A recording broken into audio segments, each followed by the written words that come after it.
Welcome. What we're about to do is something the Silent Archive calls an audit of your finitude. Now, this isn't about time management or getting more done. No, this is an interrogation of time itself. And this is the core premise we're working from. The source argues that our whole perception of time is backwards. It's not some external force that's happening to you. It's an internal energy that you are failing to control. So let's start by targeting the main culprit, your complete, almost pathological submission to the clock and to what the source calls linear chronology. This is the default setting for pretty much everyone, right? This belief that time is a constant, just flowing forward, dragging you along with it. We measure our lives in birthdays and how many trips we've taken around the sun. But according to the archive, this is an incredibly unrefined, almost primitive way to understand reality. So this slide completely flips the script. Time isn't something you're running out of. That feeling, that sense of time passing, in clinical reality, that is the sensation of your own life force, your sovereign energy, just leaking away, completely out of your control. It's really just a metric for internal waste. But what's causing this leak? Well, the source points to a massive external system it calls the Leviathan. Think of this as the entire socioeconomic structure that demands you sync up with its rhythm. Being on time for work, hitting deadlines, these aren't just little social rules. They are acts of resonance that literally force yourselves to decay at a predictable, manageable rate that benefits the system. And here's the direct consequence. Every bit of hurry, every single deadline, all the anxiety you feel about the future, that's a thermal spike, pushing your biological engine to its absolute limit. You are burning your life's energy, your metabolic capital, for a system that never even asked for your permission. Okay, so let's move on to actually quantifying this erosion. The source gives us a formula to measure the speed of your own dissolution. This is the metabolic decay constant. Now, it might look complex, but just think of it as a powerful diagnostic tool. This formula, DM, calculates the rate at which you are being liquidated by your own pulse. A high DM value is a clinical sign that you are, in fact, a slave to the clock. Understanding these variables is absolutely crucial. So in the top part, the numerator, you have the forces of decay, your biological disorder and your exposure to linear time. But the bottom part, the denominator, that is your shield. The intensity of your sovereign will and the density of your focus are the only variables that can slow this decay down. The source material is brutally honest in its assessment. If you fail to strengthen your intent and your focus, you're not just aging. You are actively burning yourself away, and you're mistaking the light of your own destruction for the warmth of actually living. This slide lays out the two potential states of being, the two paths you can be on. On the left, you have the hurried slave, a victim of what's called chronological liquidation, always anxious, producing nothing but friction. But on the right, you have the architect, a master of their own internal time, living in absolute presence, becoming the very space in which time itself happens. So, now we get to the protocol for actually escaping this system. How do you go from being the slave to becoming the architect? How do you claim what the archive calls temporal sovereignty? The very first step is profound because it's so simple: recognition. You have to recognize that the pressure of that ticking clock is the clinical sensation of your own power being converted into heat for the system. Just becoming aware of this is the beginning of your withdrawal from the collective rhythm. And here is the Leviathan's core strategy, laid bare. It feeds on you being in a hurry. Instant gratification, urgent modifications. These things are designed to prevent deep, dense focus. Why? Because a shallow mind is a governed mind. It never reaches the cognitive power required to dilate time and escape the system. Okay, this final section outlines the practical protocol for becoming an architect and implementing what the source calls temporal dilation. The process has three parts. First, metabolic liquidation. This is a cold, clinical audit of your life where you eliminate every single element that makes you accelerate without purpose. Second, cognitive dilation. This is the practice of the static moment, forcing absolute, singular focus to literally stretch your perception of time. And third, the eternal anchor. This is the construction of a system, an idea, or a body of work that operates on a logic independent of your biological form, designed to outlast it. And what's the result of mastering this protocol? Well, the whole relationship fundamentally changes. Time is no longer a resource you possess or that you lack. You become the medium itself, the context in which temporal events unfold. It's a total shift in power. So, as this audit comes to a close, the archive leaves you with this final, provocative question. Now that you've seen the mechanics of the system and the protocol for escape, the choice is yours. Are you building a monument to your sovereign will, or are you simply the waste heat coming off a machine that was designed to burn itself out? Have you ever felt like you're just drowning in time? Like every single tick of the clock is pulling you under?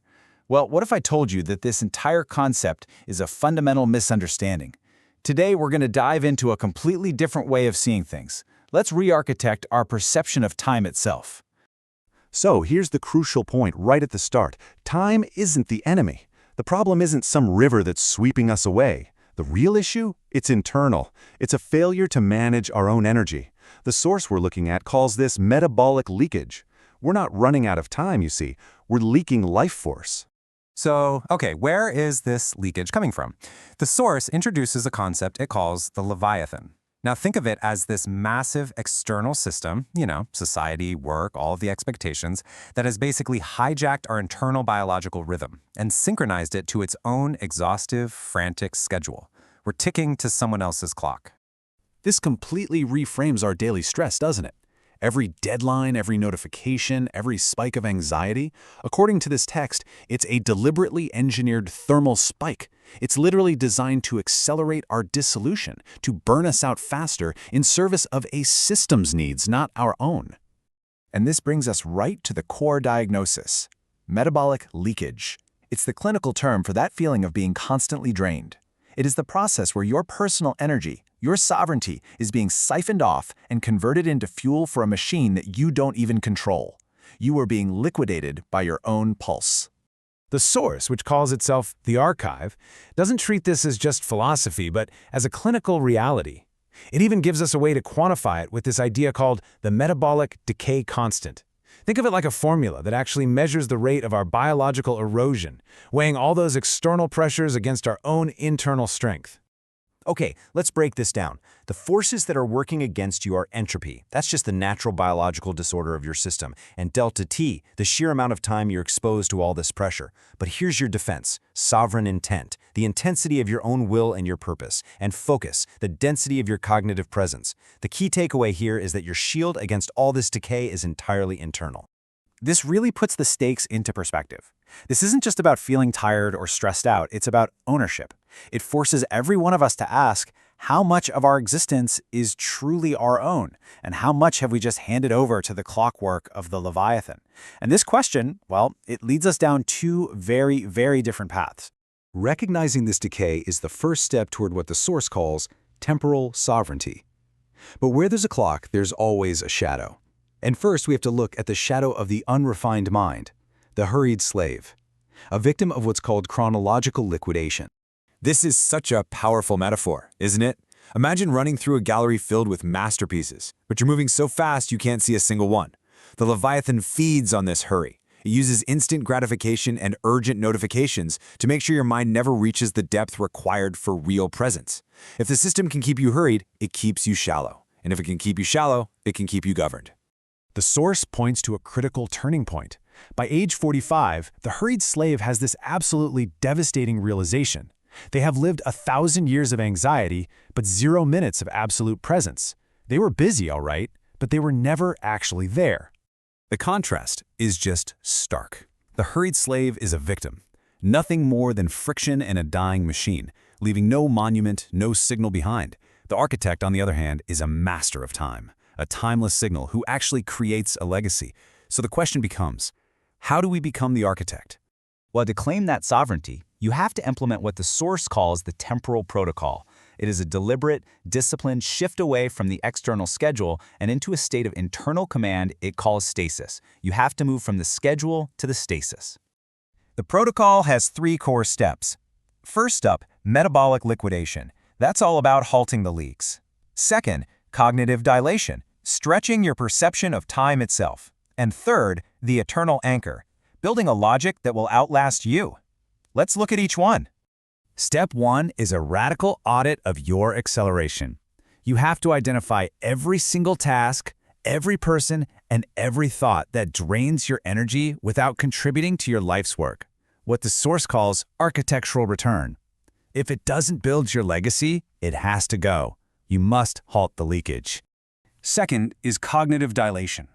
This is about practicing the static moment, forcing your brain to occupy a single point of focus with such an extreme intensity that the environment around you literally begins to stretch.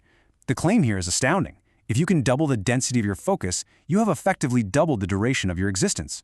And the final step is to build your eternal anchor. This means creating a personal architecture, a body of work, a system of values that is so robust and so immutable that it continues to resonate long after, the gears of the host have ceased.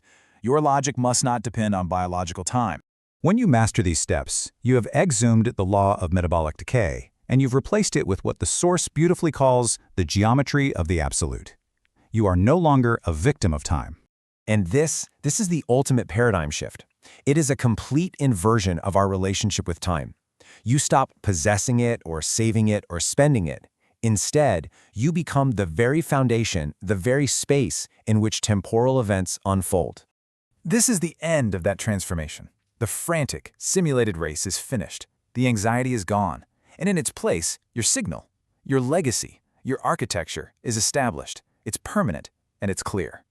And so we're left with this profound and very personal question. Looking at your own life, your focus, your energy, is your signal being set in stone, or is it just the friction of a dying machine? A final, enigmatic instruction from the Source. It suggests that the answers we're looking for aren't found in all the noise and the hurry, but in quiet contemplation. A pretty fitting end to a deep dive into the architecture of time.